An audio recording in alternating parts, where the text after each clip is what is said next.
talking about mitigating strategies to utilize there for the students.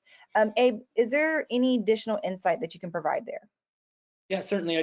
I wanted to jump in just and touch on a couple of things that he was touching on. Is in our healthcare vertical here at MTX, we've also done, and this is kind of the shameless pitch, we've done disease surveillance at a very large level, like at the state level, but also we have products that are for exactly what Dr. Scott is talking about, for a smaller organization, a smaller group of people, small towns, universities, high schools even. It's a very good solution because we really need to be able to, in real time, identify where did this case start and then follow it. Who did they touch base with? Who were they in contact with? What classroom were they in? And then do we need to monitor them? We plug in the Safe at Work solution. Are they vaccinated or not? And now do we need to send them to their room for 10 days, or can they be in the general population, but we need to keep an eye on them? All those things kind of work together. And in the school situation, it's big, these especially smaller schools that may not have a budget like a state.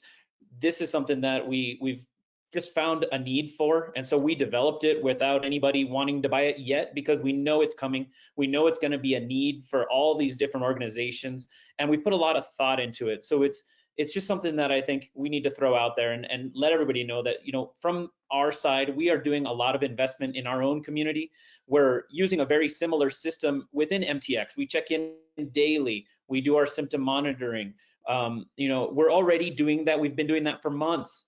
And we really, from our perspective, we're not the guys collecting the money. We're not the salespeople. We're the ones that really want to get the word out that, hey, we have something that can keep our community safe.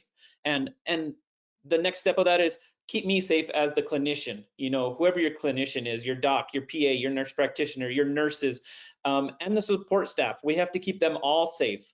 Our support staff is in the same room as me when I'm working on a patient. My janitor is cleaning up after me. Those kind of things. We have to keep these people safe. We can't overwork them, because the next step is they leave their job. We're seeing attrition in all of these areas. We're seeing nobody wants to work in a hospital right now.